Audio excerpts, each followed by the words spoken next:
Marcus Wellington stood in his penthouse office, staring at the city skyline he had conquered over 3 decades of ruthless business decisions.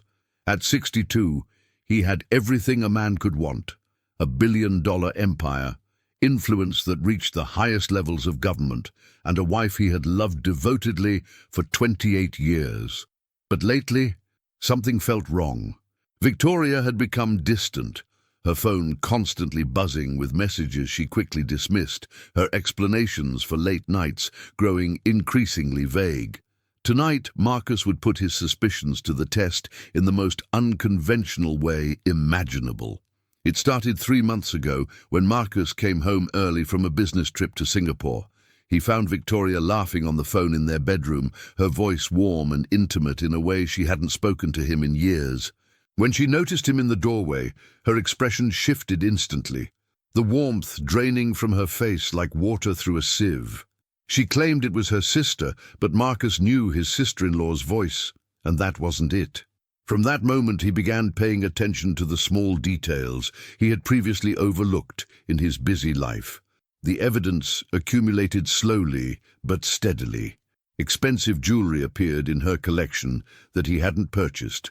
Her credit card statements showed restaurant charges in parts of the city she claimed never to visit.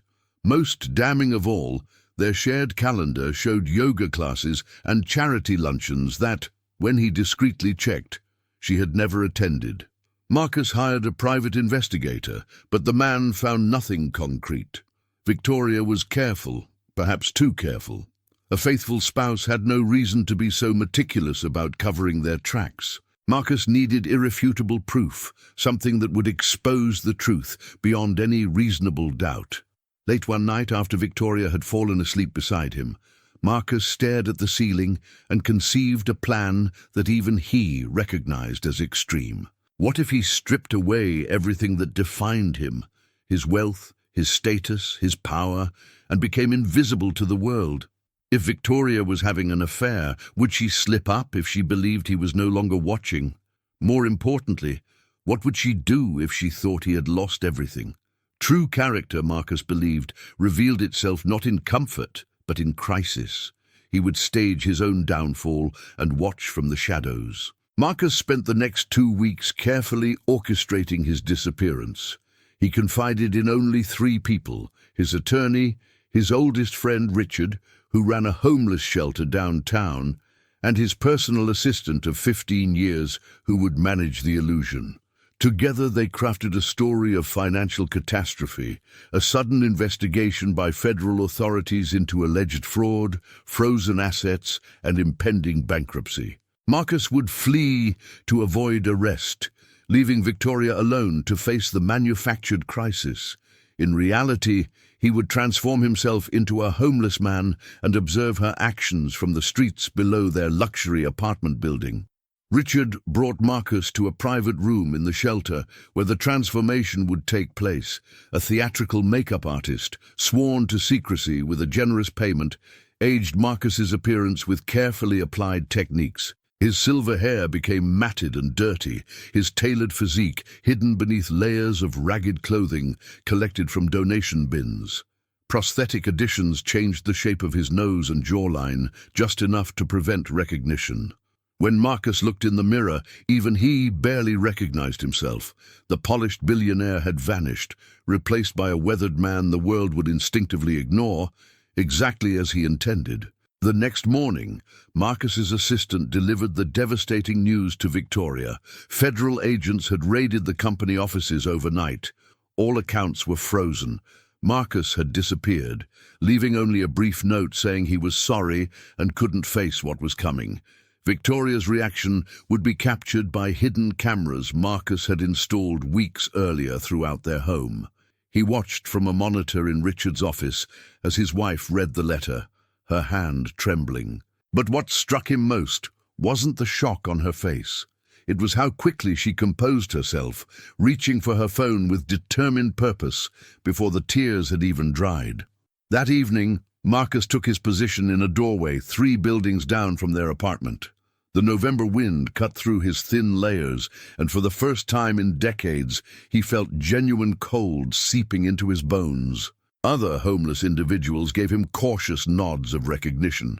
He was now one of them, at least in appearance. From this vantage point, he could see the entrance to their building clearly. He watched the doorman who had greeted him by name for years walk past without a second glance. The invisibility was complete.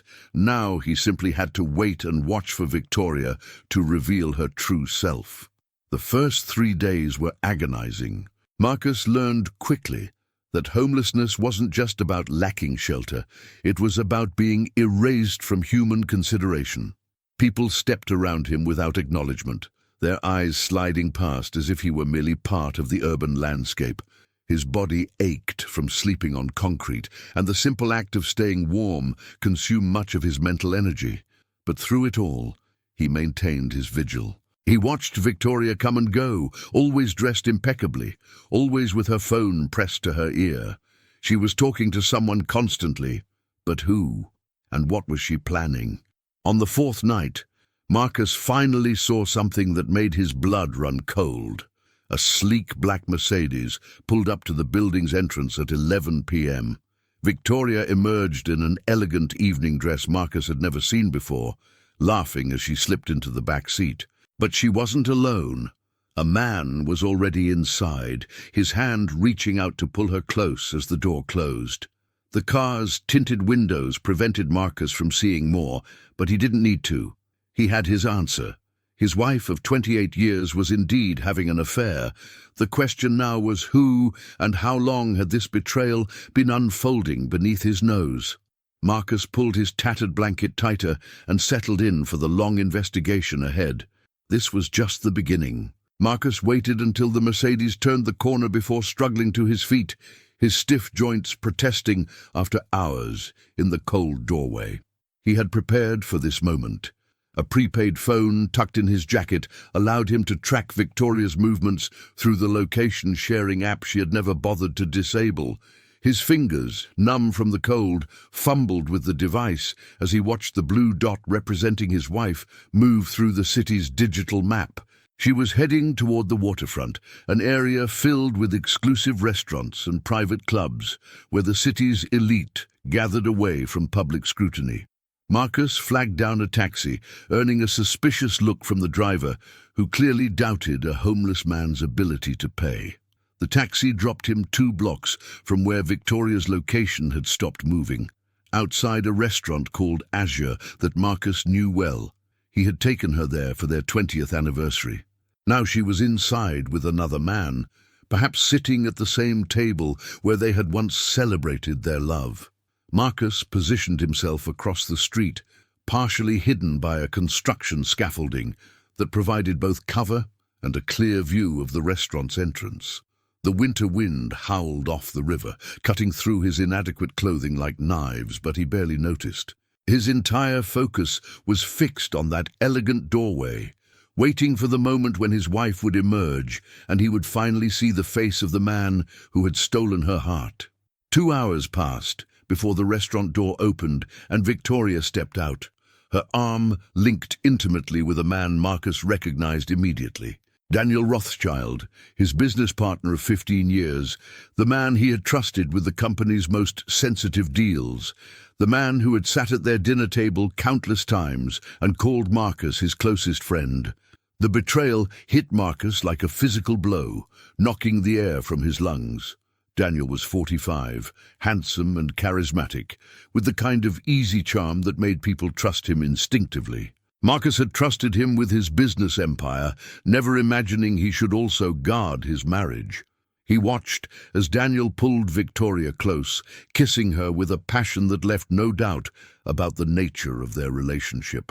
Marcus followed at a distance as the couple walked along the waterfront, their bodies pressed together against the cold, their laughter carrying back to him on the wind. They stopped at a luxury apartment building 6 blocks from the restaurant, Daniel's residence, Marcus realized with growing fury. Victoria entered without hesitation, her body language speaking of comfortable familiarity with the space. This wasn't a new affair, Marcus understood now. This had been going on for months, perhaps years, right under his nose, while he worked to build an empire he had imagined would be their legacy. The question that burned in his mind now was whether Daniel had known about Marcus's plan, whether his partner was also betraying him professionally as well as personally. As Marcus stood in the shadows watching Daniel's building, a chilling thought occurred to him. The federal investigation that he had fabricated as cover for his disappearance. What if it became real? Daniel had access to everything, all the company's financial records and offshore accounts. If Daniel and Victoria were working together, they could actually frame Marcus for fraud, making his fictional story a devastating reality. With Marcus presumed to be on the run, they could manipulate the evidence, steal the assets, and leave him with nothing. The plan Marcus had designed to expose his wife's infidelity might have inadvertently given his betrayers the perfect opportunity to destroy him completely. He needed to act fast, but carefully. Marcus returned to Richard's shelter as dawn broke over the city, his body exhausted, but his mind racing with possibilities. Richard took one look at his friend's face and poured 2 cups of strong coffee without asking questions. Marcus explained what he had discovered, the affair with Daniel, the potential threat to his company, the precarious position he had put himself in. Richard listened carefully, his years of counseling troubled souls having taught him the value of silence. When Marcus finished, Richard leaned back and asked the question that mattered most. What did Marcus want to achieve now? Revenge, justice, or simply the truth? Marcus considered the question carefully before answering. He wanted all 3, and he had begun formulating a plan to get them. Over the next week, Marcus became a ghost, haunting his own life. He followed Victoria and Daniel, documenting their meetings with the prepaid phone's camera. He watched Victoria access his home office, photographing documents she had no business reviewing, clear evidence she was feeding information to Daniel. Most damning of all, he overheard a conversation outside Daniel's apartment where Victoria discussed accelerating their timeline, saying that with Marcus gone, they needed to move quickly before anyone questioned the company's financial restructuring. Marcus recorded every word, his anger growing colder and more controlled with each piece of evidence. They weren't just having an affair, they were orchestrating a corporate theft of staggering proportions. During his surveillance, Marcus discovered an unexpected resource, the network of homeless individuals who occupied the streets around his target locations. At first, they were wary of the newcomer, but Richard had taught Marcus the protocols of street life, and gradually he was accepted. An older woman named Rose, who collected cans near Daniel's building, became particularly helpful. She had seen Victoria coming and going for over a year, she told Marcus, always on Thursday afternoons when the businessman who lives on the 14th floor was supposedly in meetings. Rose's had an encyclopedic knowledge of the neighborhood's patterns, and she shared it freely, grateful for the genuine respect Marcus showed her. Through Rose and others like her, Marcus built a timeline of the affair that painted a devastating picture. The most painful discoveries came not from the affair itself, but from witnessing Victoria's character when she believed no one was watching. Marcus saw her snap at service workers with casual cruelty, dismiss the homeless with visible disgust, and speak about him to Daniel with contempt that cut deeper than any infidelity. Marcus is so obsessed with his legacy, she had laughed over drinks at Azure. He never realized that he was just a means to an end, a comfortable life until something better came along. The woman he had loved, the woman he had believed shared his values and dreams, was a stranger. Or perhaps Marcus admitted painfully to himself he had never really known her at all. On his 10th night on the streets, Marcus witnessed something that transformed his pain into cold determination. Victoria hosted a dinner party at their penthouse. He could see the gathering through the tall windows from his position below. Daniel was there, playing the concerned friend worried about his missing partner, while Victoria played the abandoned wife with Oscar-worthy skill. The guests, many of them Marcus's friends and business associates, offered sympathy and support, while Daniel's hand repeatedly found the small of Victoria's back when no one else was looking. Marcus watched his entire social circle being manipulated, watched his reputation being carefully poisoned with false concern and manufactured evidence of instability. This wasn't just betrayal anymore. This was war. And Marcus Wellington hadn't built a billion-dollar empire by losing wars. It was time to come back from the dead and reclaim everything they had tried to steal. Marcus spent the next 3 days at Richard's shelter, using a secure laptop his assistant had smuggled to him, carefully examining the true state of his business empire. What he discovered was worse than he had imagined. Daniel had been systematically moving assets into shell corporations for the past 6 months, using Marcus's electronic signature that he had copied during their legitimate transactions. Nearly $40 million had been redirected, cleverly disguised within the complexity of their international holdings. But Daniel had made one critical mistake. He had assumed Marcus would never look closely at the subsidiary accounts he had trusted his partner to manage. Every transaction left a digital fingerprint, and Marcus was tracing each one back to its source with the help of a forensic accountant he trusted implicitly. Marcus contacted 3 people he knew would be loyal beyond question. First was James Chen, his head of security, who had been with Marcus since the beginning and whose discretion was absolute. Second was Maria Gonzalez, the company's CFO, who had been raising questions about Daniel's financial maneuvers but had been dismissed by the board as overly cautious. Third was his attorney, Stephen Walsh, who had helped orchestrate Marcus's disappearance and now would help engineer his resurrection. Together, in a private room at Richard's shelter, surrounded by the sounds of desperate lives being rebuilt, these 4 allies plotted the downfall of the 2 people who had betrayed Marcus most profoundly. The irony wasn't lost on Marcus.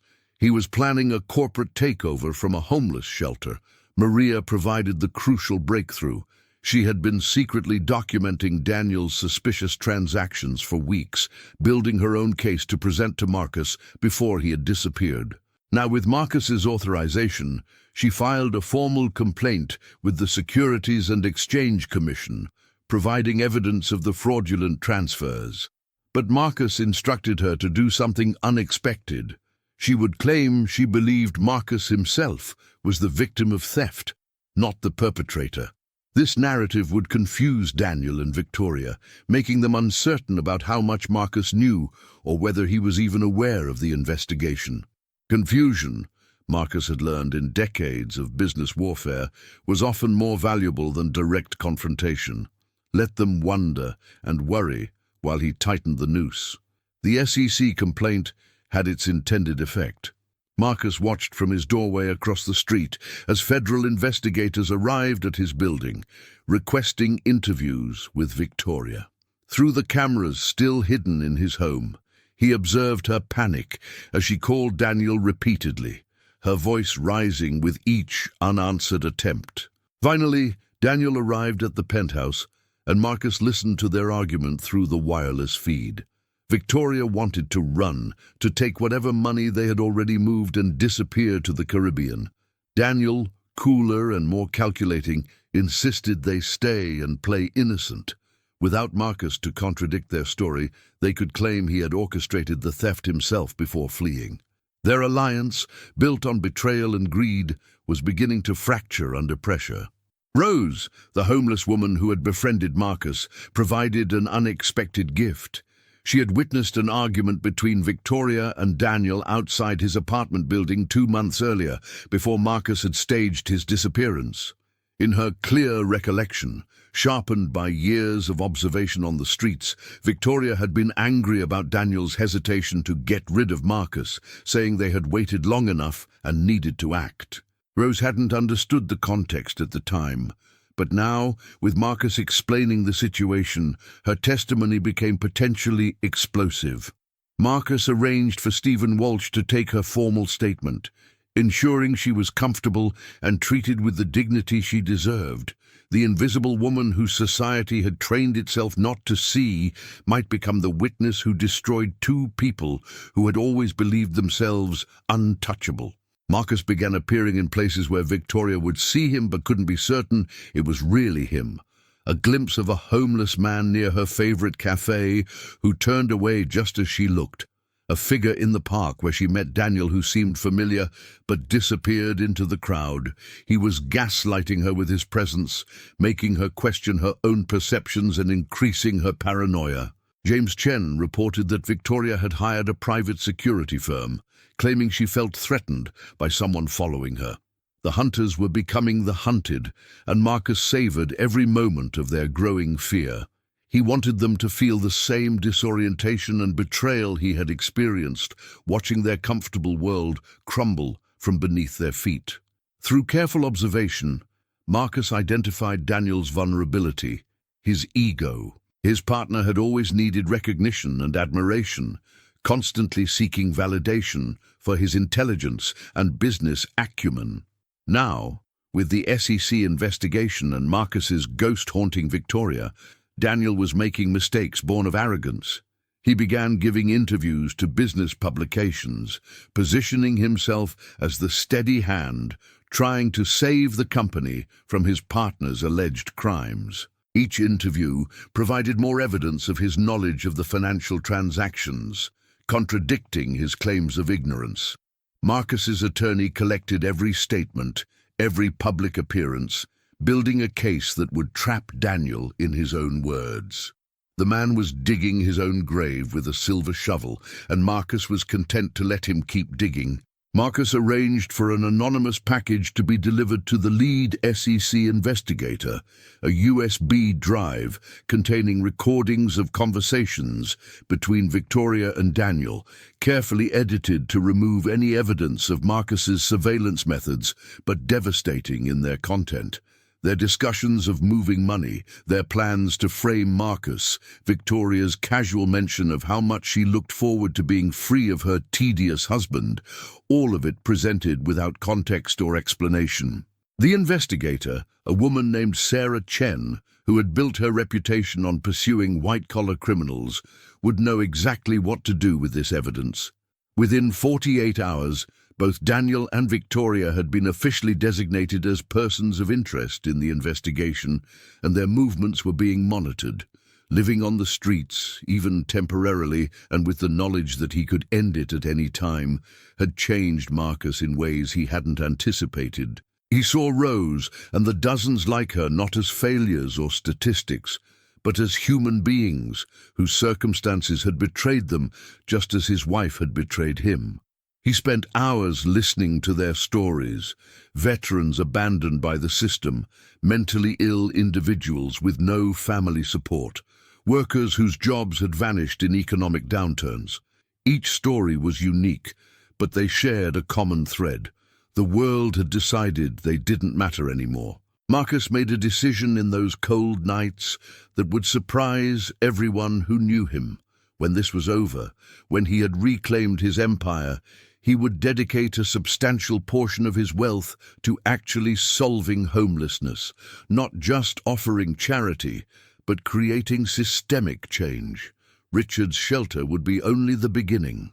2 weeks into his investigation, Marcus received news from Maria that changed everything. Daniel had attempted to access the company's primary offshore account, the one containing nearly $300 million in liquid assets. But Maria, with Marcus's authorization, had changed the access protocols days earlier.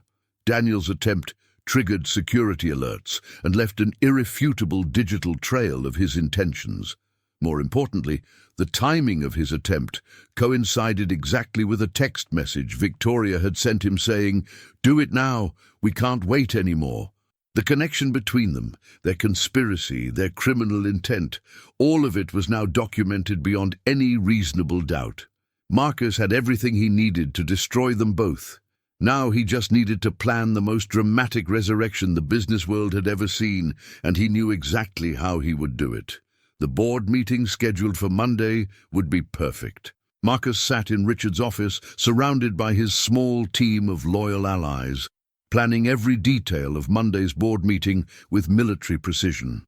The company's board of directors had scheduled an emergency session to address the SEC investigation and Daniel's proposal to restructure the leadership in Marcus's absence.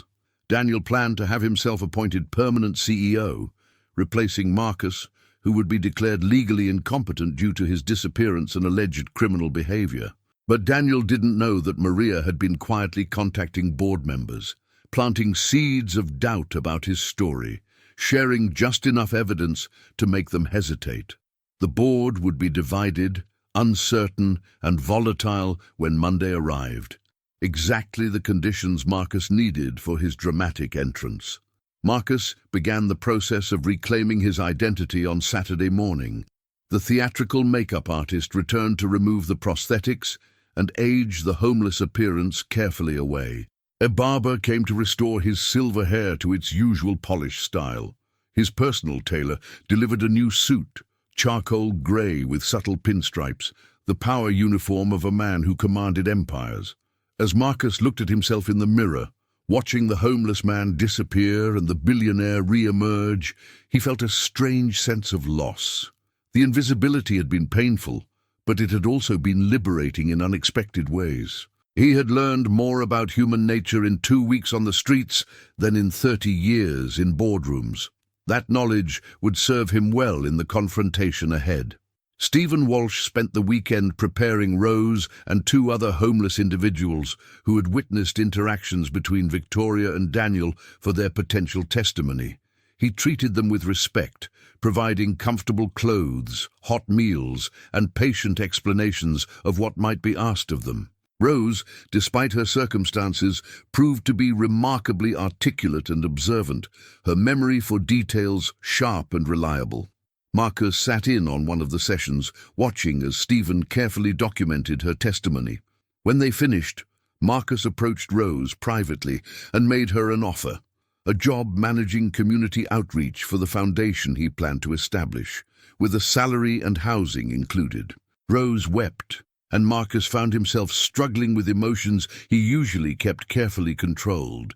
James Chen had been busy building relationships with carefully selected journalists, feeding them pieces of the story that would generate maximum impact when the full revelation came.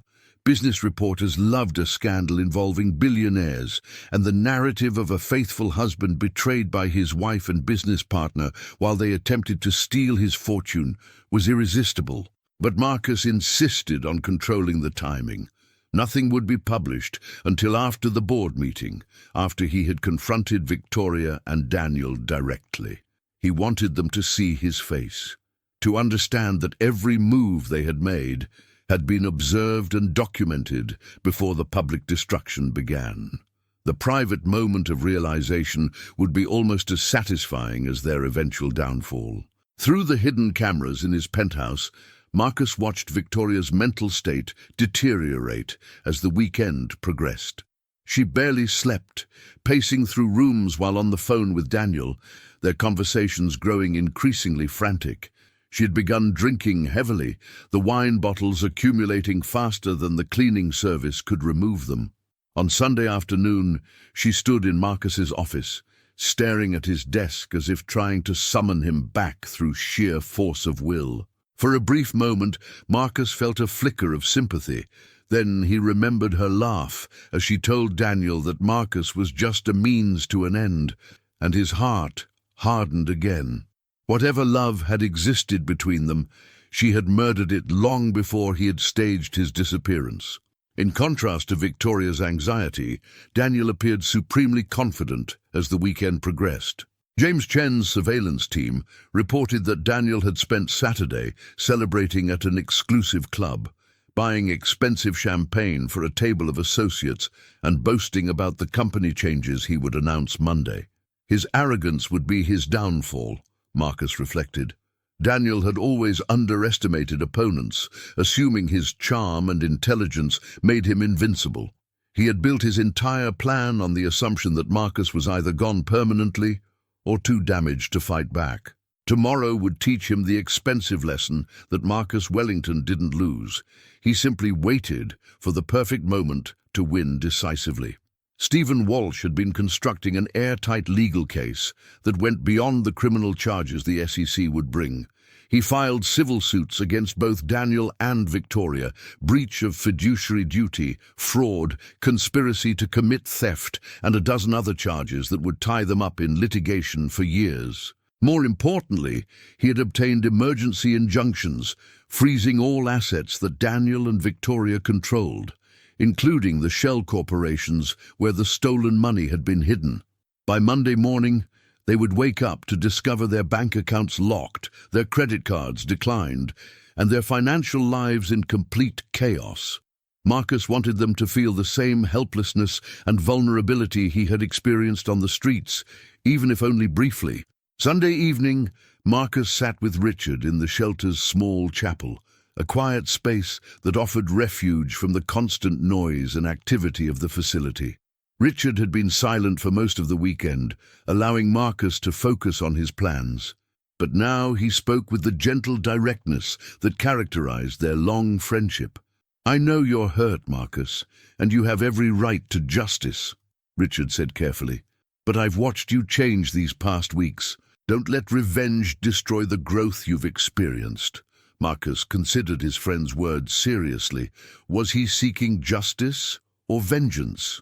The line between them seemed clear in principle, but blurry in practice. He finally answered that he believed holding people accountable for their actions was justice, and that's what he intended to do. Late Sunday night, Marcus reviewed every piece of evidence one final time with his team. The recordings, the financial documents, the witness statements, the digital trails, everything was organized in a presentation that would be devastating in its clarity. Maria had prepared a financial analysis showing exactly how much money Daniel had stolen and where it had gone. James had security footage from multiple locations showing Victoria and Daniel's affair. Stephen had legal documents ready to be filed the moment Marcus gave the word. Everything was perfect, choreographed like a symphony where every instrument would come in at exactly the right moment. Marcus felt the old familiar rush of adrenaline that came before a major business negotiation, but this time it was personal in a way business had never been. Monday morning dawned cold and clear, the winter sun casting long shadows across the city Marcus had once ruled from his penthouse office. He dressed carefully in his tailored suit, each movement deliberate and controlled. His assistant arrived with the final briefing. Daniel and Victoria had both confirmed their attendance at the board meeting scheduled for 10 a.m. Neither of them knew Marcus would be there. The board members had been told only that Maria had urgent information to present regarding the SEC investigation. Marcus looked at himself one last time in the mirror, seeing not just the billionaire, but also the homeless man he had been, carrying both identities forward. He picked up his briefcase containing the evidence that would destroy two people he had once trusted, and walked out into the morning to reclaim his life. The resurrection was about to begin. Marcus arrived at the Wellington Tower at 9:45, 15 minutes before the board meeting would begin. He entered through the underground parking garage, avoiding the main lobby where he might be spotted prematurely. The security guard on duty, a young man named Tommy, who Marcus had hired personally 3 years ago, did a double-take when he recognized his boss. Marcus put a finger to his lips, signaling silence, and Tommy nodded with wide eyes, clearly bursting with questions, but professional enough not to ask. Marcus took the private executive elevator that opened directly into the boardroom level, his heart pounding with anticipation. He could hear voices through the thick walls as he approached. Daniel's voice, confident and commanding, already holding court before the official meeting began. Maria had arranged everything perfectly. The boardroom's large screen was cued with the presentation Marcus had prepared, but the system was locked, so only he could activate it. Board members were arriving, taking their seats around the massive mahogany table where Marcus had presided over countless meetings during his tenure as CEO. Through a small window in an adjoining office, Marcus watched them settle in. 12 men and women who represented the company's major shareholders and interests. Some looked worried, others curious, and a few appeared annoyed at being summoned on short notice. Daniel sat at the head of the table where Marcus usually sat, his body language radiating confidence and authority. Victoria was there too, seated in the gallery section reserved for family and key personnel, her designer suit and perfect makeup hiding the anxiety Marcus knew churned beneath the surface. Marcus checked his watch, 9:58. In 2 minutes, he would walk through that door and detonate the carefully constructed bomb he had spent 2 weeks building. Stephen Walsh and James Chen were positioned at the other entrance, ready to prevent anyone from leaving once the confrontation began. Maria sat at the table, her face professionally neutral despite the knowledge of what was about to unfold. Marcus took a deep breath, thinking about the homeless man he had been just days ago, invisible and powerless. That experience had taught him something valuable. True power wasn't about wealth or status. It was about truth and the courage to face it. He wasn't just reclaiming his company today, he was reclaiming his integrity and exposing those who had none. At precisely 10 o'clock, Marcus opened the boardroom door and stepped inside. The effect was electric. Conversation stopped mid-sentence as every head turned toward him. He watched the color drain from Victoria's face, her hand flying to her mouth in shock. Daniel's confident expression shattered into confusion, then fear, before he managed to rebuild a mask of professional composure.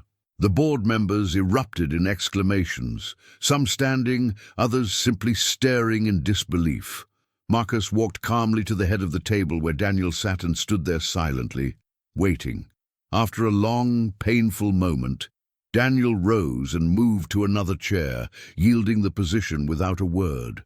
Marcus sat down, placed his briefcase on the table, and looked slowly around the room before speaking. "Ladies and gentlemen," Marcus began, his voice calm and measured despite the adrenaline coursing through his veins. "I apologize for the dramatic nature of my absence and return. I assure you it was necessary." He paused, letting the silence build. 2 weeks ago, I received information that led me to believe someone within my inner circle was betraying me, both personally and professionally. Rather than confront these suspicions directly, I chose to disappear and observe what would happen in my absence. What I discovered exceeded my worst fears. Marcus opened his briefcase and removed a USB drive, holding it up for everyone to see. This drive contains evidence of systematic theft, fraud, and conspiracy. Before we proceed with any other business, I believe the board needs to see what has been happening while I was gone. Daniel stood abruptly, his chair scraping against the floor. "Marcus, this is absurd," he said, his voice tight with controlled panic masked as indignation. "You disappear for 2 weeks, abandoning the company during a federal investigation, and now you waltz back in with conspiracy theories?" He looked around the table, appealing to the board members. "I've been working day and night to hold this company together while our CEO was missing. I've cooperated fully with the SEC investigation. And now I'm being accused of what exactly by a man who fled like a criminal." Marcus let him finish, noting how several board members nodded slightly at Daniel's words. His partner was good, Marcus acknowledged, smooth and convincing. But Marcus had recordings, and recordings didn't lie. Without responding to Daniel's outburst, Marcus inserted the USB drive and activated the presentation. The large screen behind him came to life with a financial spreadsheet. "Maria, would you please walk the board through what they're seeing?" Marcus asked calmly. Maria stood, her voice professional and clear as she explained the shell corporations, the redirected funds, and the fraudulent transactions that had been occurring over the past 6 months. As she spoke, Marcus watched the board members' expressions shift from confusion to concern to anger. These were sophisticated business people who understood financial manipulation when it was laid out clearly. Daniel tried to interrupt twice, but Marcus silenced him with a raised hand. "You'll have your chance to respond," Marcus said coldly, "after we've reviewed all the evidence. When Maria finished with the financial evidence, Marcus played the first recording. Daniel and Victoria's voices filled the boardroom, crystal clear and damning. "We need to move faster," Victoria's recorded voice said. "Marcus is so obsessed with the business, he'll never notice until it's too late." Daniel's laugh followed. "By the time he figures out what's happening, we'll be in the Cayman Islands with enough money to live like royalty for the rest of our lives." Marcus watched Victoria as the recording played, saw her close her eyes as if she could block out her own words. Daniel had gone pale, his earlier confidence evaporating.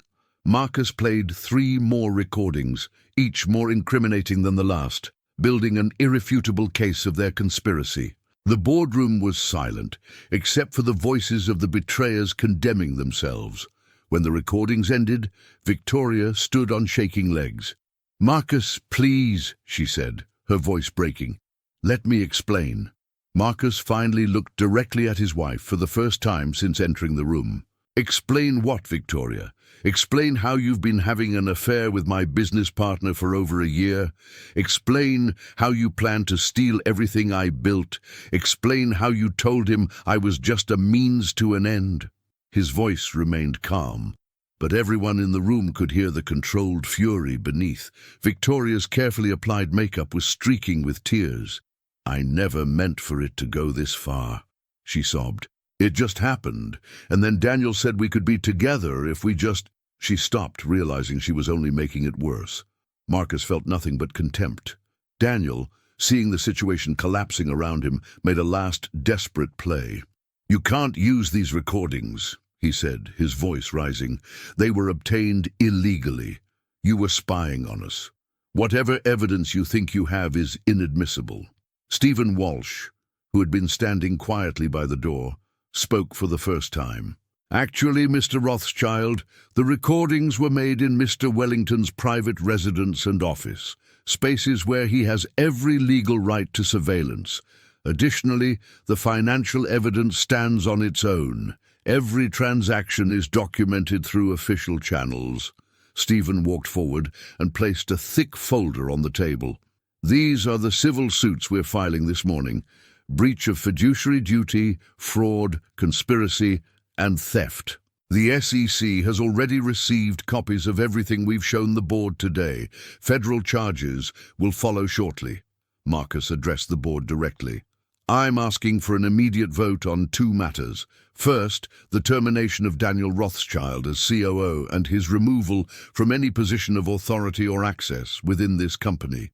Second, the authorization for me to proceed with all legal actions against both Mr. Rothschild and my wife, Victoria Wellington, using company resources as appropriate given that company assets were targeted." The board chairman, an elderly man named Harold Chen, who had known Marcus for 30 years, looked around the table. "All in favor?" Every hand went up without hesitation. "Opposed?" Silence. Harold turned to Daniel. "Mr. Rothschild, you're terminated effective immediately. Security will escort you from the building. You have 10 minutes to collect personal items from your office under supervision. Any company property must remain." Daniel opened his mouth to protest, then seemed to deflate, realizing the battle was lost. James Chen and 2 security officers entered the boardroom, their presence professional but intimidating. Daniel stood slowly, his face a mask of barely contained rage and humiliation. As he passed Marcus's chair, he leaned down and hissed quietly, "You think you've won, but this isn't over. You have no idea what I'm capable of." Marcus looked up at him with cold eyes. "I know exactly what you're capable of, Daniel. I've documented all of it, and unlike you, I don't make threats, I execute plans." James placed a firm hand on Daniel's shoulder, guiding him toward the door. The board members watched in uncomfortable silence as the man who had sat among them for years was escorted out like a common criminal. Victoria remained frozen in her seat, seemingly unable to process that her carefully constructed plans had imploded so spectacularly in less than an hour. After Daniel left, Marcus turned his attention to his wife. "Victoria, you're not an employee, so I can't have you escorted out. But I want you to understand something very clearly." He stood and walked toward her, his voice low but audible to everyone in the room. "Our marriage is over. Divorce papers will be filed this afternoon. You will receive exactly what the prenuptial agreement stipulates. Nothing from the business. Nothing from assets acquired during our marriage, only what you brought into it 28 years ago." Victoria's tears had stopped, replaced by a flash of anger. "I gave you the best years of my life," she said bitterly. "I stood by you while you built this empire, played the perfect wife at every function, every dinner." Marcus shook his head slowly. "You played a role. That's all it ever was to you. A performance in exchange for a comfortable lifestyle." Stephen Walsh stepped forward with another folder. "Mrs. Wellington, the prenuptial agreement you signed was quite specific. Any assets acquired through illegal means or fraud are excluded from marital property. Additionally, there's a morality clause that specifically addresses adultery. Given the evidence of your affair and your participation in the conspiracy to defraud the company, you're entitled to approximately $50,000. The value of the jewelry and personal items you owned before marriage, adjusted for inflation." Victoria's face went white. "That's impossible. I'll fight this. I'll get lawyers who will tear that prenup apart." Stephen smiled coldly. "You're welcome to try. But the assets you and Mr. Rothschild attempted to steal are frozen by court order. The offshore accounts you were planning to flee to have been seized. You currently have approximately $8,000 in accessible funds. Good luck retaining counsel of sufficient quality to challenge this case." As the board meeting concluded and Marcus began addressing the business matters that had accumulated during his absence, the story was already breaking across financial news networks. James Chen had coordinated the release perfectly. Major outlets received the full story simultaneously, complete with supporting documentation and Marcus's statement about his investigation into internal betrayal. Within an hour, Billionaire fakes disappearance to catch cheating wife and embezzling partner was trending globally. Marcus's phone buzzed continuously with calls from reporters, business associates, and curious friends. He ignored them all, focusing instead on the immediate work of stabilizing his company and reassuring shareholders that the crisis was contained and the perpetrators were being held accountable. The media storm would rage, but Marcus had weathered worse. As the boardroom emptied and Marcus gathered his materials, Victoria approached him one final time. The other board members had left, giving them a moment of privacy, though James Chen remained discreetly by the door. "Marcus, please," Victoria said, her voice stripped of its earlier defiance. "Can we talk privately, not about the money or the legal issues, just about us, about what we had before everything went wrong?" Marcus looked at the woman he had loved for nearly 3 decades, searching for any remnant of feeling. He found only emptiness. "Victoria, we never had what I thought we did. You made sure of that. There's nothing to talk about." She reached out to touch his arm, but he stepped back. "I loved you," she whispered. "In my own way, I did." Marcus's expression didn't change. "Then your way of loving is something I want no part of. Goodbye, Victoria." That afternoon, as Marcus worked in his reclaimed office with Maria to assess the full extent of the financial damage, he received a call from Stephen Walsh. "We have a problem," his attorney said grimly. "Daniel just held a press conference claiming you orchestrated the entire thing, the fake investigation, the disappearance, everything, as a way to manipulate stock prices and defraud investors. He's claiming the evidence against him is fabricated and that he's the real victim here." Marcus leaned back in his chair, unsurprised. Of course Daniel would fight back. Men like him always did. "Do we have the documentation to refute his claims?" he asked. Stephen confirmed they did. Timestamps, third-party verification, the SEC's independent investigation findings. "Then let him dig himself deeper," Marcus said. "Every false statement he makes now is another charge of obstruction and defamation we can add to the list." That evening, Marcus did something that surprised his entire staff. He returned to Richard's shelter, still dressed in his business suit, and had dinner with Rose and the other homeless individuals who had helped him during his investigation. News cameras that had followed him, hoping for a statement about the scandal, instead captured him sitting at a folding table eating donated soup and talking quietly with people society usually ignored. The footage went viral, adding another dimension to the already sensational story. Rose, when asked by a reporter what she thought of Marcus Wellington, said simply, "He's the first rich man I ever met who actually saw us as human beings." Marcus announced that night his plan to establish a foundation with an initial funding of $50 million dedicated to creating sustainable solutions for homelessness, with Rose as a paid advisor. 2 days after the board meeting, Sarah Chen from the SEC called Marcus with news. Based on the evidence he had provided and their independent investigation, they were filing criminal charges against Daniel Rothschild for securities fraud, wire fraud, and conspiracy to commit theft. Victoria would face charges as an accessory and co-conspirator. "Your evidence was extraordinarily thorough," Sarah told him. "Honestly, it's some of the best documentation of corporate fraud I've seen in 20 years with the Commission. It's almost like you planned this from the beginning." Marcus smiled slightly. "Let's just say I learned a long time ago that the best way to catch a thief is to let them think they've gotten away with it." The criminal charges meant prison time was likely for both Daniel and Victoria, adding serious consequences to the civil penalties they already faced. The hardest part of the aftermath wasn't the legal battles or the media attention. It was rebuilding trust with his employees and business partners who felt betrayed by the deception, even if it had been necessary.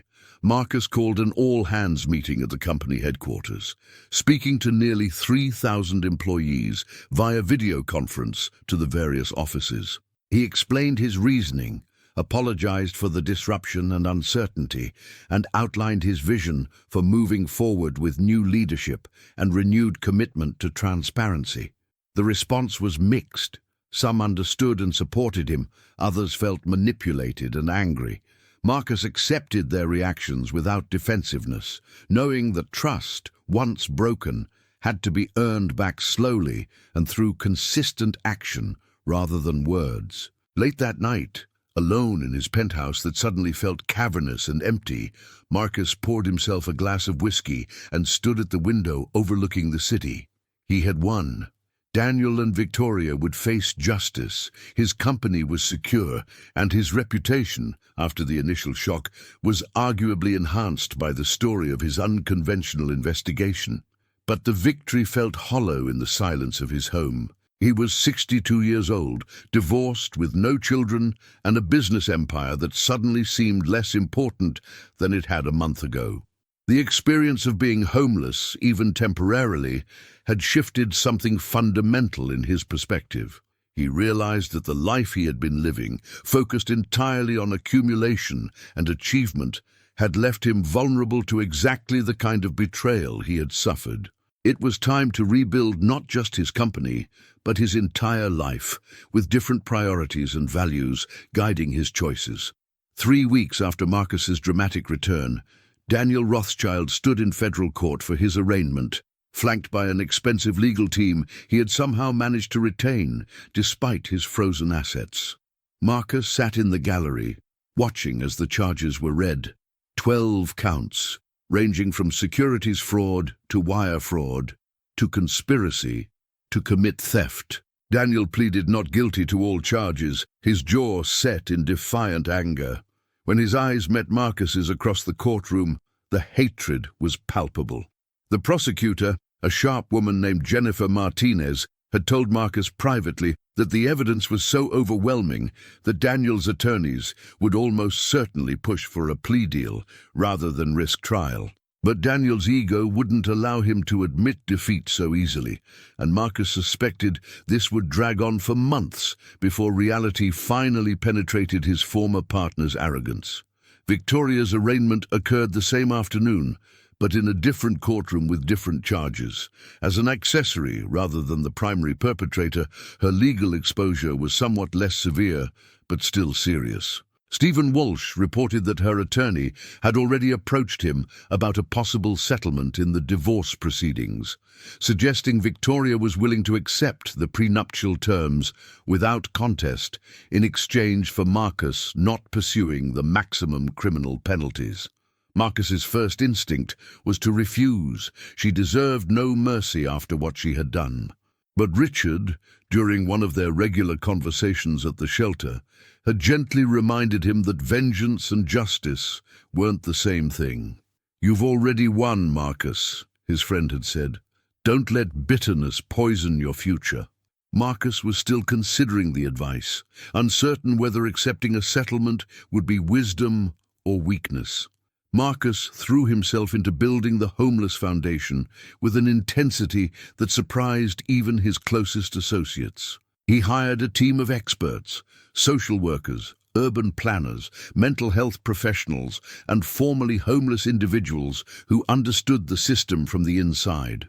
Rose became the director of community engagement, her salary and benefits package providing her with stability for the first time in a decade. The foundation's approach was revolutionary. Rather than just providing temporary shelter, they focused on addressing root causes through job training, mental health services, affordable housing development, and advocacy for systemic policy changes. Marcus personally visited encampments and shelters throughout the city, listening to stories and learning about the failures in the social safety net that had allowed the crisis to grow so severe. The media narrative around Marcus had evolved from shock at the scandal to fascination with his transformation. Profile pieces appeared in major publications with titles like "The Billionaire Who Lived on the Streets to Find the Truth" and "From Corporate Titan to Homeless Advocate."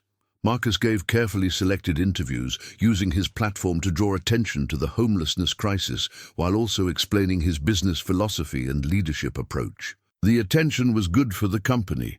Stock prices had initially dipped after his disappearance, but had now recovered and even exceeded their previous highs. Investors and consumers apparently appreciated a CEO who had the courage to take extreme measures to root out corruption and who demonstrated genuine social consciousness beyond typical corporate philanthropy. As the investigation deepened, more of Daniel's misdeeds came to light. Federal prosecutors discovered he had been running similar schemes at two previous companies before joining Marcus's firm, always staying just ahead of detection before moving on. This pattern of behavior strengthened the case dramatically and meant Daniel was facing potential sentences measured in decades rather than years. His attorney finally convinced him to consider a plea agreement, 20 years in federal prison with possibility of parole after 12, in exchange for full cooperation and restitution. Daniel resisted, clinging to the delusion that he could somehow talk his way out of the consequences, but the evidence was crushing. Marcus received regular updates from Jennifer Martinez, watching his former friend's options narrow with each passing week. One evening, Marcus received an unexpected visitor at his office, Daniel's elderly mother, Margaret, a woman he had known for 15 years and genuinely liked. She was frail and clearly distressed, asking for just a few minutes of his time. Marcus agreed, curiosity overcoming his initial reluctance. Margaret didn't defend her son's actions or ask for leniency. Instead, she simply wanted Marcus to know that Daniel had always been troubled, always seeking validation he never felt he deserved, and that his crimes didn't erase the real friendship that had once existed between them.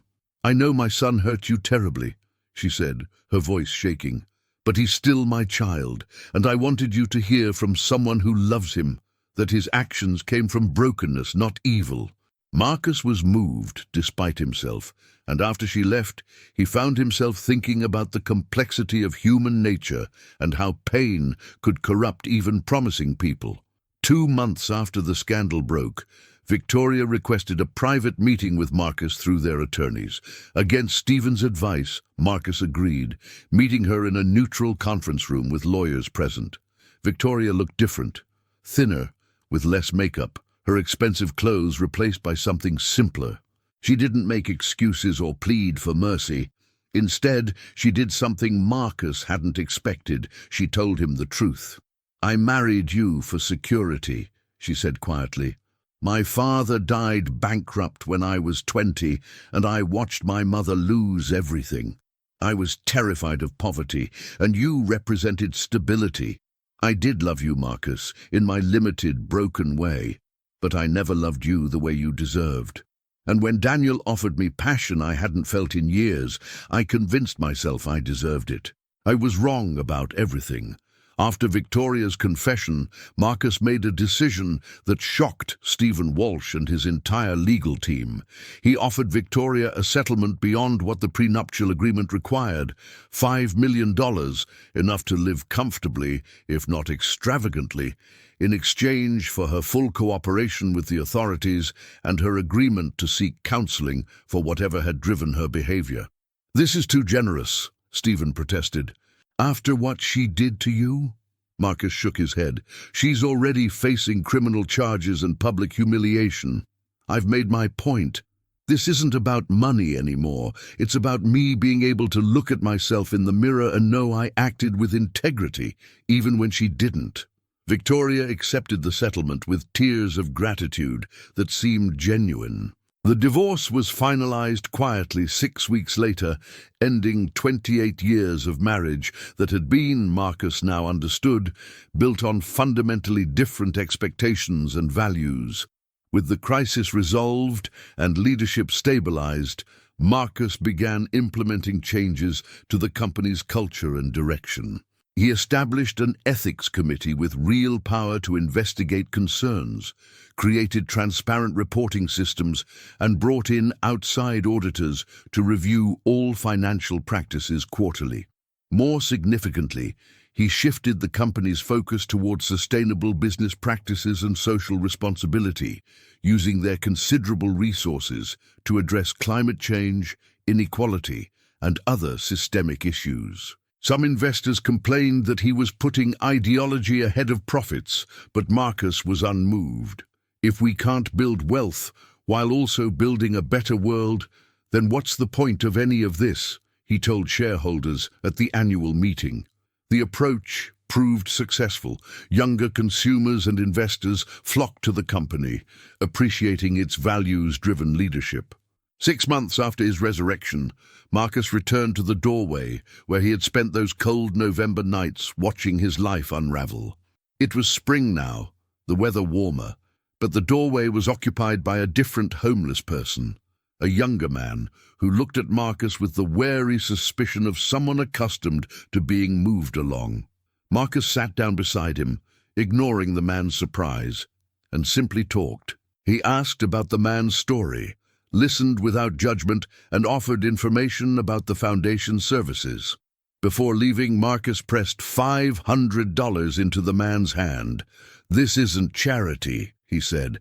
"It's recognition that you're a human being who deserves dignity and a chance. When you're ready, we have resources that can help." The man stared at the money, then at Marcus, tears forming in his eyes. "Why?" he asked simply. Marcus smiled. "Because someone showed me kindness when I needed it most, and now I'm paying it forward." 8 months after Marcus's dramatic return, Daniel Rothschild finally accepted reality. His attorney negotiated a plea agreement, 18 years in federal prison with no possibility of parole before serving at least 12, full restitution of the stolen funds, and permanent prohibition from serving as an officer or director of any publicly traded company. Daniel would also have to testify fully about his methods, helping prosecutors close loopholes that had allowed his schemes to succeed. Marcus attended the hearing where Daniel formally entered his guilty plea, watching as his former partner's voice cracked while admitting to each charge. There was no satisfaction in the moment, Marcus realized, only a profound sadness that someone with such talent and potential had destroyed himself through greed and arrogance. As Daniel was led away in handcuffs, their eyes met briefly, and Marcus saw not hatred anymore, but broken resignation. Victoria's case concluded differently. Her cooperation with authorities, combined with her lesser role in the conspiracy and Marcus's surprisingly generous settlement, resulted in a sentence of 3 years in a minimum security facility, followed by 5 years of probation. At her sentencing hearing, Victoria addressed the court directly, her voice steady despite obvious emotion. "I betrayed a good man who loved me faithfully for nearly 30 years. No sentence this court imposes will be worse than the shame I feel every day. I can't undo what I've done, but I can spend the rest of my life trying to become someone worthy of the second chance I've been given." Marcus, sitting in the gallery, felt a strange mixture of emotions: residual anger, lingering hurt, but also a flicker of hope that she meant what she said. Perhaps people could change, even after terrible choices. 1 year after its launch, the Wellington Foundation for Sustainable Housing Solutions had become a national model. They had opened 3 residential facilities, providing not just shelter, but comprehensive support services, helping over 500 people transition from homelessness to stable housing and employment. Rose had proven to be a remarkable leader, her lived experience combined with natural empathy making her extraordinarily effective.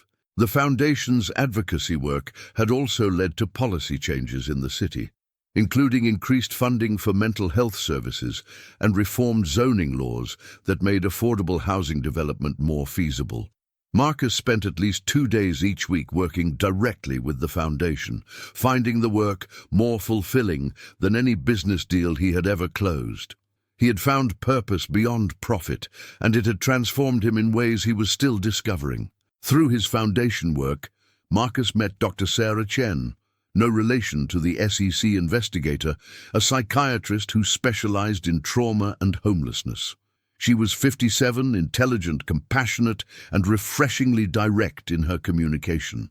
They began collaborating on developing better mental health protocols for the Foundation's programs, which led to coffee meetings, then dinners, then the realization that they genuinely enjoyed each other's company. Sarah knew Marcus's story, of course, everyone did, but she treated him as simply Marcus, not as the billionaire who had caught his cheating wife.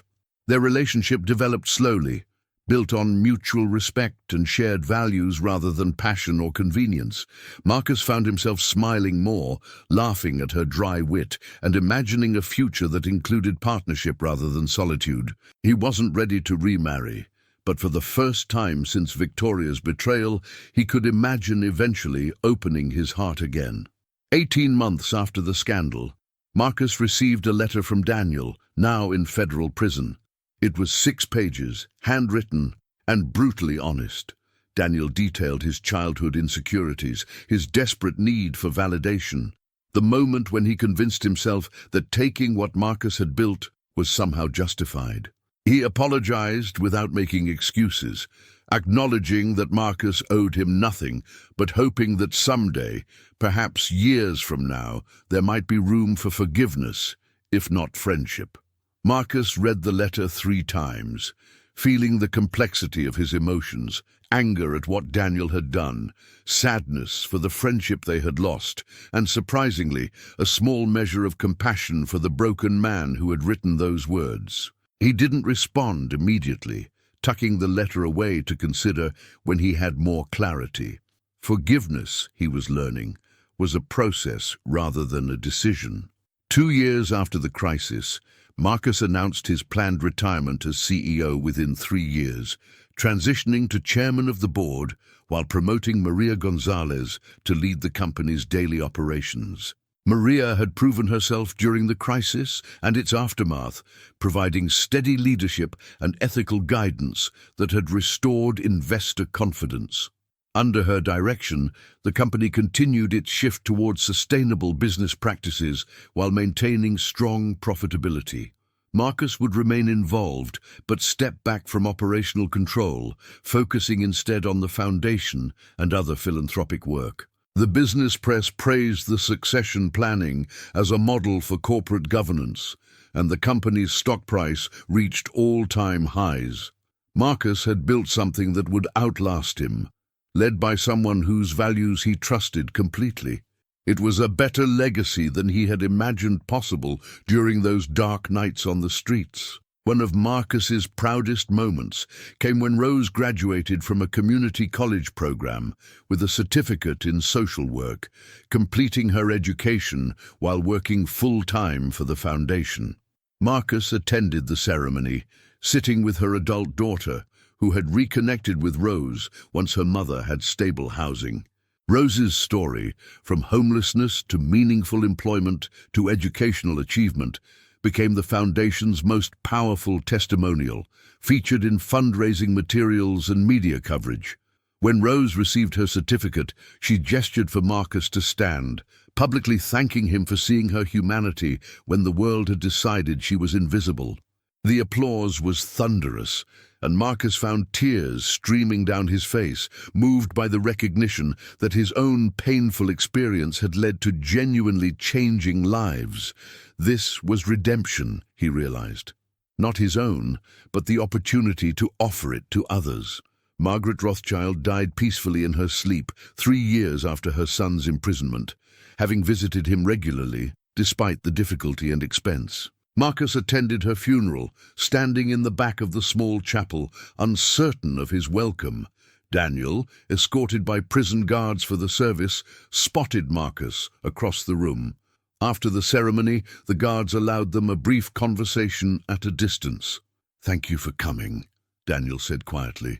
"My mother always said you were a better man than I deserved as a friend." Marcus nodded. "She was a good woman, Daniel. I'm sorry for your loss." It wasn't forgiveness exactly, but it was acknowledgement of their shared humanity and the complicated history between them. As Marcus left the funeral, he felt a weight lift slightly. Not the anger itself, perhaps, but the burden of carrying it so tightly. Victoria was released after serving 2.5 years, her sentence reduced for good behavior and continued cooperation with authorities. She didn't contact Marcus directly, respecting the boundaries they had established. Instead, she moved to a small town in Oregon, took a job managing a bookstore, and began volunteering with an organization that helped women leaving abusive relationships. Stephen Walsh, who kept loose tabs on her at Marcus's request, reported that she seemed genuinely committed to building a quieter, more authentic life. Marcus felt relieved rather than vindictive. He wanted her to succeed in rebuilding herself, not because he owed her anything, but because her success would mean his ordeal had ended with growth, rather than just destruction. Redemption was possible for everyone, he had learned, but it required genuine commitment to change and the humility to accept consequences. On the 5th anniversary of his dramatic resurrection, Marcus stood once again at the window of his penthouse, looking out at the city he had once ruled and nearly lost. So much had changed. His marriage ended, his business partner imprisoned, his priorities completely reordered, but he was happier now than he had been in the years before the crisis, even with all the pain it had caused. Sarah was hosting a dinner party downstairs that evening with friends from the foundation, people who knew him as Marcus rather than as a billionaire. The Wellington Foundation was expanding nationally, preparing to open facilities in 3 more cities. His company was thriving under Maria's leadership, making money while also making a difference. And he had learned that true wealth wasn't measured in bank accounts, but in relationships built on honesty, work that created meaning, and the courage to keep growing, even when it was painful. Marcus smiled at his reflection in the darkening window, seeing not the man he had been, but the man he was still becoming.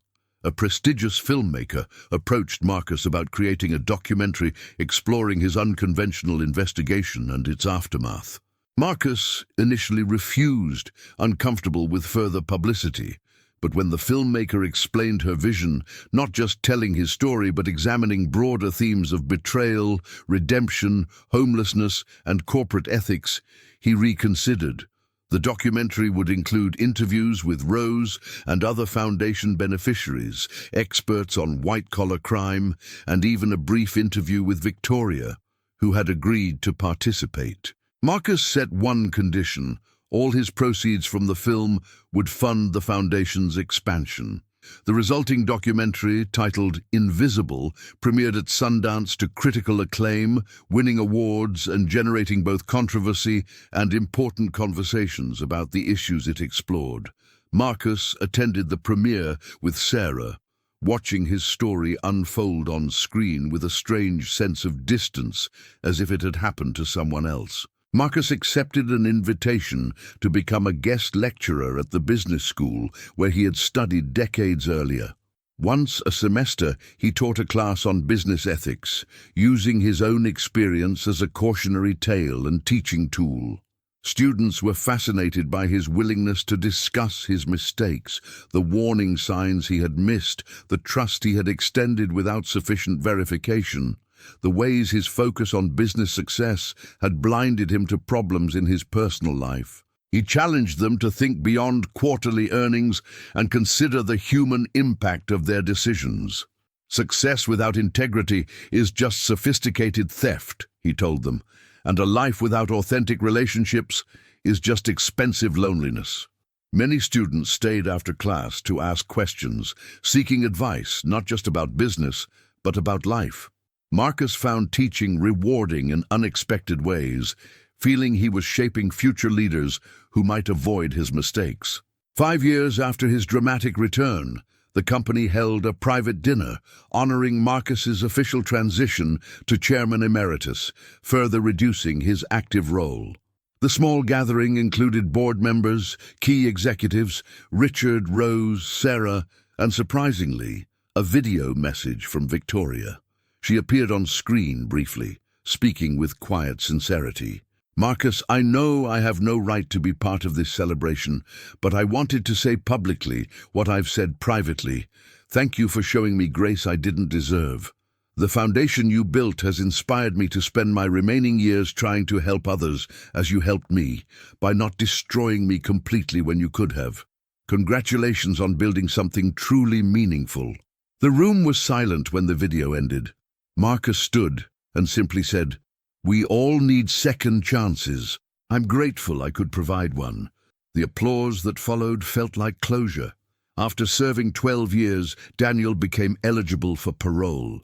The parole board contacted Marcus, asking if he wanted to provide a statement or attend the hearing. Marcus struggled with the decision for weeks, discussing it with Sarah, Richard, and his therapist. Yes, he had finally started therapy, recognizing that even resolved trauma left scars requiring attention. Ultimately, Marcus decided to attend, but not to oppose parole. Daniel had served his time, cooperated fully with authorities, and by all accounts had been a model prisoner, even teaching business classes to other inmates preparing for release. At the hearing, Marcus spoke briefly. "Daniel Rothschild committed serious crimes against me and others. He served his sentence and demonstrated genuine remorse. I neither oppose nor support his release. That's for the board to decide based on his rehabilitation. I simply ask that if released, he be given the chance to rebuild his life productively." The board granted parole with strict conditions. 6 months after his release, Daniel requested a meeting through Richard, who had been providing re-entry services. Marcus agreed to meet in Richard's office, a neutral space where they had both experienced transformation. Daniel looked older, grayer, humbler. They sat across from each other in awkward silence before Daniel spoke. "I don't expect forgiveness, Marcus. I don't even know if I deserve to ask for it. But I wanted to look you in the eye and tell you that prison gave me a lot of time to think about who I was and who I want to be. The person who betrayed you died in that cell. I'm trying to build someone better." Marcus studied his former friend carefully. "What are your plans?" Daniel explained he was working as a bookkeeper for a non-profit, living simply, attending therapy and a support group. "I'll never have what I had before," Daniel said. "But I'm learning that what I had before wasn't really living anyway. It was just accumulating and pretending." Marcus nodded slowly. "Then you learned something valuable. I hope you find peace, Daniel." 10 years after its founding, the Wellington Foundation had grown beyond Marcus's initial vision. With facilities in 15 cities, partnerships with major corporations and government agencies, and a staff of over 300, it had become one of the nation's leading organizations addressing homelessness. Rose had become nationally recognized as an advocate and speaker, testifying before Congress and appearing on national news programs. The foundation's model, combining immediate shelter with mental health services, job training, and long-term housing solutions, had been adopted by other organizations and influenced policy at state and federal levels. Marcus attended a gala celebrating the foundation's 10th anniversary, watching a video showcasing dozens of success stories, people who had been homeless and were now employed, housed, and rebuilding relationships with families. This was his true legacy, he realized, not the business empire, but the lives transformed through compassion and strategic investment in human potential.